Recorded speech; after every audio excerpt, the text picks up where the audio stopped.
In 1990, the world believed the Gulf War was about one thing: Kuwait.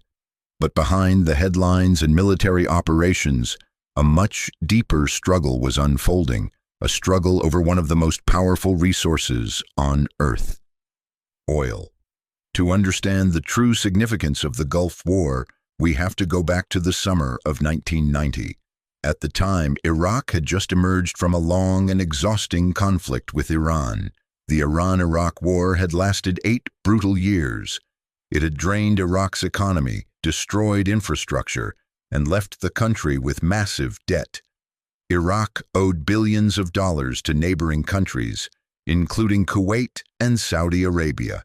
Saddam Hussein believed that Iraq deserved financial relief after fighting Iran, which many Gulf states had feared, but Kuwait refused to forgive the debts. At the same time, Iraq accused Kuwait of producing too much oil. This may sound strange at first, but in the global oil market, supply directly affects prices. When more oil is produced, prices fall, and falling oil prices were devastating for Iraq's fragile economy. Saddam Hussein claimed that Kuwait was deliberately overproducing oil to weaken Iraq financially.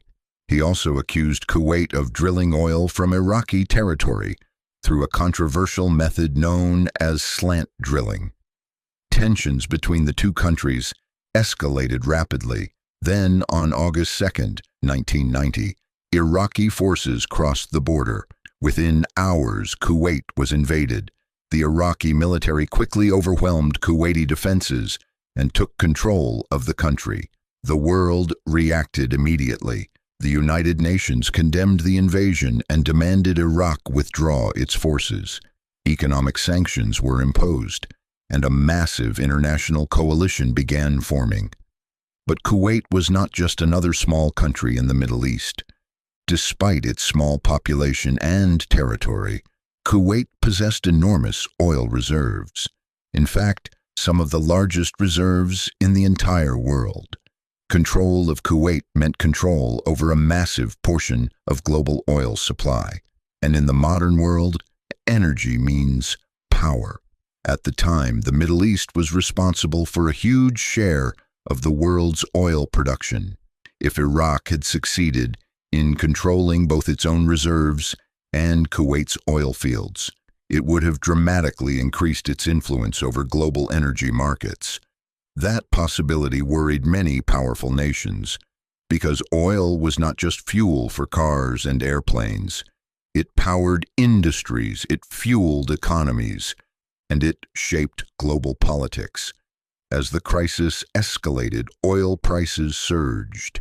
Financial markets became volatile. Governments across the world grew increasingly concerned. The idea of a single regional power controlling such a large portion of the world's oil supply was seen as a serious threat to global economic stability.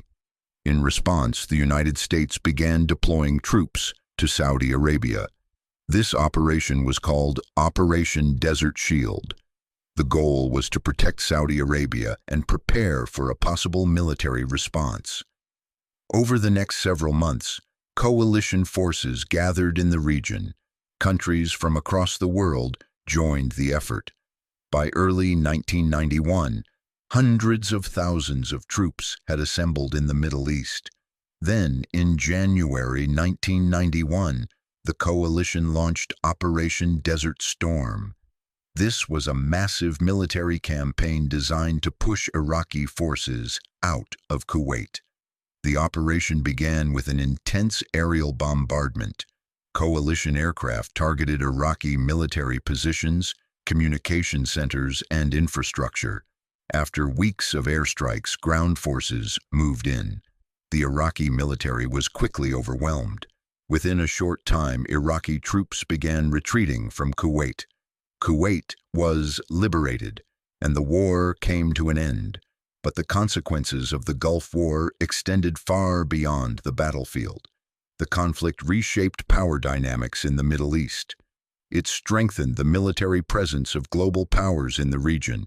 and it reinforced the strategic importance of energy resources in global politics. The Gulf War demonstrated something very important. Modern conflicts are rarely about a single issue. They are often about a complex combination of security, economics, and resources. Oil was not the only factor in the Gulf War, but it played a major role in shaping the stakes, because whoever controls energy resources often holds enormous influence over the global economy. Even today, decades after the Gulf War ended, the competition for strategic resources continues. New forms of energy are emerging, new technologies are reshaping industries, and new materials are becoming critically important. Resources like lithium and rare earth metals are now at the center of global competition, just like oil once was. Because in geopolitics, the real struggles are often hidden beneath the surface, behind diplomacy, behind military operations, and behind the headlines, where power, money, and resources intersect.